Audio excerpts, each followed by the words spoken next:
ఆక్రమిత కాశ్మీర్ భారత్ పాకిస్తాన్ మధ్య దశాబ్దాల వివాదం మాత్రమే కాదు, ఇస్లామాబాద్ పాలనను తీవ్రంగా వ్యతిరేకిస్తున్న భూభాగం కూడా. అలాంటి పీఓకేలో భారత వ్యతిరేక శక్తులు ఏకమయ్యాయి. జైషే మహమ్మద్, లష్కరే తోయిబా ఉగ్ర సంస్థలు హమాస్తో చేతులు కలిపాయి. కశ్మీర్ సంఘీభావ దినాన్ని పురస్కరించుకొని రావల్ కోర్టులో అల్ అక్సా ఫ్లడ్ పేరిట సమావేశం నిర్వహించాయి. ఈ సమావేశంలో హమాస్ కీలక లీడర్ ఇండియాపై విషం చిమ్మాడు. దీంతో పాక్ ఆక్రమిత కాశ్మీర్లో మన దేశానికి వ్యతిరేకంగా ఏదో పెద్ద కుట్రే జరుగుతోందన్న అనుమానాలు బయటపడుతున్నాయి.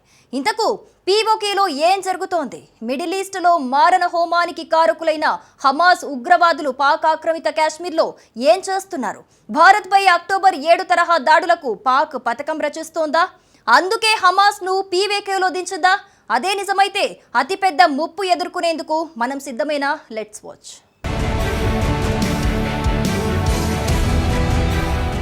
పాక్ ఆక్రమిత కాశ్మీర్లో చేతులు కలిపిన టెర్రరిస్టులు ఒకటేనా జైషే మహమ్మద్, లష్కరే తోయిబా, హమాస్? భారత్పై అక్టోబర్ 7 తరహా దాడులకు కుట్ర నిజమేనా? ఆపరేషన్ అల్ అక్సా ఫ్లడ్స్. ఈ మాట వింటే ఇజ్రాయెల్ పౌరులు కలలో కూడా ఉలిక్కిపడతారు. ఎందుకంటే 2023 అక్టోబర్ 7న తమ దేశంపై జరిపిన దాడుల మిషన్కు హమాస్ పెట్టిన పేరు ఇదే. నాడు వందల మంది హమాస్ ఉగ్రవాదులు పారాచూట్లతో ఇజ్రాయెల్ చొరబడి పెను విధ్వంసం సృష్టించారు. దొరికిన వారిని దొరికినట్టే దారుణంగా చంపేశారు. మరికొందరిని తమతో గాజాకు తీసుకెళ్లారు. వారిని విడిపించడానికి ఇజ్రాయెల్ 15 నెలల పాటు భీకర యుద్ధం చేయాల్సి వచ్చింది. ఇంకా తమ పౌరుల విడుదల పూర్తి కాలేదు. అలాంటి అల్ అక్సా పేరు ఇప్పుడు మరోసారి రీసౌండ్ ఇస్తోంది. అది కూడా మన పొరుగునే ఉన్న పాకిస్తాన్ ఆక్రమిత కాశ్మీర్. అవును, మీరు విన్నది నిజమే. ఇజ్రాయెల్ ను దశాబ్దాలుగా వెంటాడుతున్న హమాస్ ఉగ్రవాదుల కదలికను పీఓకేలో కలకలం రేపుతున్నాయి. అల్ అక్సా ఫ్లడ్స్ పేరిట అక్కడ ఓ సమావేశం సైతం జరిగింది. ఈ సమావేశానికి ముఖ్య అతిథి ఎవరో తెలుసా? హమాస్ కీలక నేత పేరు ఖలీద్ కద్దౌమి.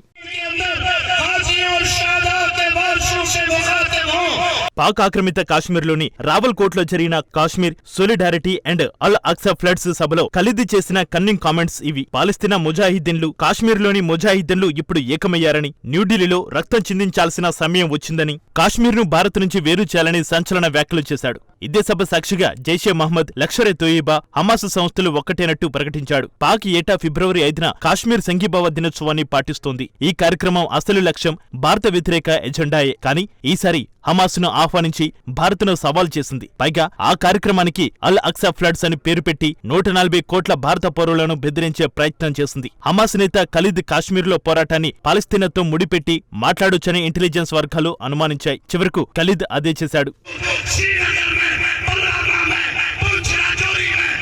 నిజానికి పాక్ ఆక్రమిత కాశ్మీర్లో జరగకూడనిది ఏదో జరుగుతుందని మోడీ సర్కార్ ముందే గుర్తించింది. ఖలీద్ పీఓకేకు వస్తున్నాడని తెలిసి కేంద్ర హోంమంత్రి అమిత్ షా ఒక హైలెవెల్ మీటింగ్ కూడా నిర్వహించారు. ఈ నెల 4వ తేదీనే జమ్మూ కాశ్మీర్పై హైలెవెల్ మీటింగ్ నిర్వహించి అక్కడి భద్రతా పరిస్థితులను, కౌంటర్ టెర్రరిజం ఆపరేషన్ల పరిస్థితిని పర్యవేక్షించారు. ఇంటెలిజెన్స్ నెట్వర్క్ ను బలోపేతం చేయడం, సీమాంతర చొరబాట్లను అడ్డుకోవడం వంటి అంశాలపై దృష్టి పెట్టాలని అధికారులకు సూచించారు. మరోవైపు పాక్ ఉగ్రవాదులు, హమాస్ లీడర్లు భేటీ కావడం ఇదే తొలిసారి కాదు.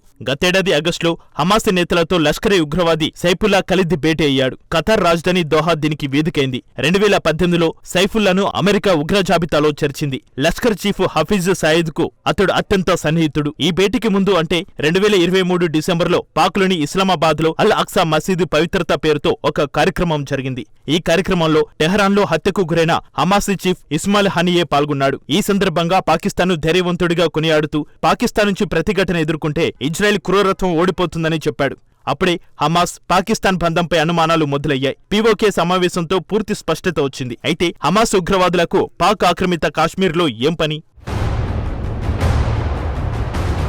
హమాస్ ప్రధాన లక్ష్యం ఇజ్రాయెల్ను అంతం చేయడం. ఆ లక్ష్యంతోనే 2023 అక్టోబర్ 7న ఆపరేషన్ అల్ అక్సా ఫ్లడ్స్ ప్రారంభించింది. ఆకస్మిక దాడులను ఇజ్రాయెల్ ఎదుర్కోలేదని హమాస్ ఉగ్రమూకలు భావించాయి. కానీ సుదీర్ఘ యుద్ధంతో ఇజ్రాయెల్ హమాస్ అగ్ర కమాండర్లు అందరినీ అంతం చేసింది. గాజాలో హమాస్ అన్న మాట వినపడకుండా అమెరికాతో కలిసి గేమ్ స్టార్ట్ చేసింది. తాజాగా ట్రంప్ సైతం గాజాను స్వాధీనం చేసుకుంటామని సంచలన ప్రకటన చేశారు. గాజాలో ఉన్న పాలస్తీనియన్లకు అరబ్ దేశాలు ఆశ్రయం ఇవ్వాల్సిందే అని క్రిస్టల్ క్లియర్ గా కామెంట్స్ చేశారు. కాబట్టి గాజాలో హమాస్ ఉగ్రముఠ తిరిగి పుంజుకోవడం ఇంపాసిబుల్. వివరంగా చెప్పాలంటే హమాస్ కు గాజా కంటే సేఫ్ ప్లేస్ కావాలి. అది ఇజ్రాయెల్ ని ధ్వంసం చేసే ఆయుధాలతో నిండి ఉండాలి. ఈ భూమి మీద ఉగ్రవాదులకు అత్యంత సురక్షిత స్థానం పాకిస్తానే. పైగా ఆ దేశం దగ్గర అణ్వాయుధాలు ఉన్నాయి. ఇజ్రాయెల్ ని ధ్వంసం చేసేందుకు హమాస్ కి కావాల్సింది ఇదే. అందుకే గాజా యుద్ధం మొదలైన దగ్గర నుంచి పాకిస్తాన్తో స్నేహానికి హమాస్ అరువులు చాస్తుంది. కానీ పాక్ ఆక్రమిత కాశ్మీరే ఎందుకు?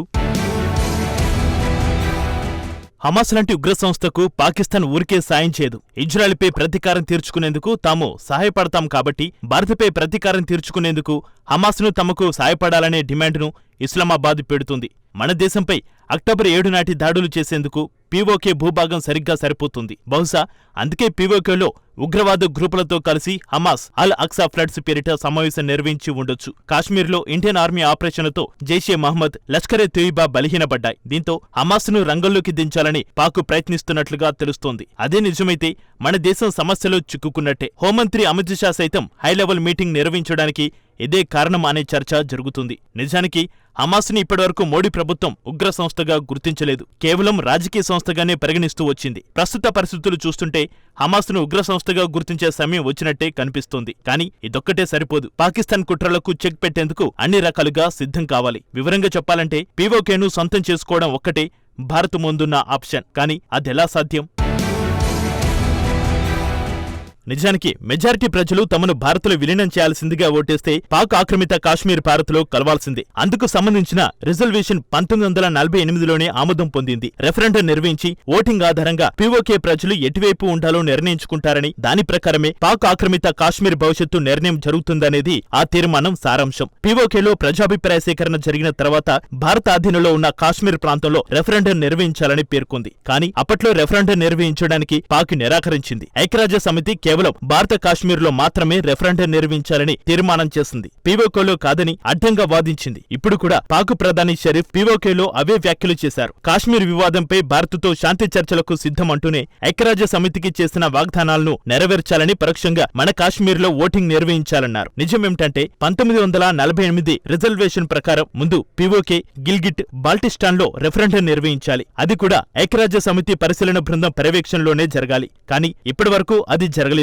ఎందుకంటే రెఫరెండం నిర్వహిస్తే జరిగేదేంటో పాకుకు తెలుసు. కాబట్టి భారత్ ముందున్న ఏకైక ఆప్షన్ దాడి మాత్రమే. పాక్ ఆక్రమిత కాశ్మీర్ ప్రజలు చాలా కాలంగా ఇస్లామాబాద్ నుంచి విముక్తి కోరుకుంటున్నారు. వారి ఆందోళనలు ఐక్యరాజ్య సమితి వరకు వెళ్లాయి. ఇలాంటి టైంలో పీఓకేలో హమాస్ కదలికను అంతర్జాతీయ సమాజం దృష్టికి తీసుకెళ్లాలి. ఆ తర్వాత పాక్ ఆక్రమిత కాశ్మీర్ను తిరిగి భారత్లో విలీనం చేసే ప్రక్రియ ప్రారంభించాలి. అంటే అక్కడే ఉన్న పాకిస్తాన్ రేజర్లపై దాడి చేయాలి. అప్పుడు మన పని తేలిక అవుతుంది. వాస్తవానికి పాక్ ఆక్రమిత కాశ్మీర్లో హమాస్ అడుగు పెట్టడం మనకు మాత్రమే కాదు, ఇజ్రాయెల్కు అంత మంచిది కాదు. ఎందుకంటే పాకిస్తాన్ దగ్గర ఉన్న అణ్వాయుధాలు హమాస్ చేతికి చిక్కితే ఏం జరుగుతుందో ఇజ్రాయెల్కి తెలుసు. కాబట్టి పీఓకే విషయంలో ఆ దేశం ఇండియాకు మద్దతిస్తుంది. ఇజ్రాయెల్ మద్దతు లేకుండాను పాకిస్తాన్ ఓడించొచ్చు. కానీ ప్రస్తుత పరిస్థితుల్లో సుదీర్ఘ యుద్ధానికంటే 1-2 రోజుల్లో కథ ముగించడం ఇంపార్టెంట్.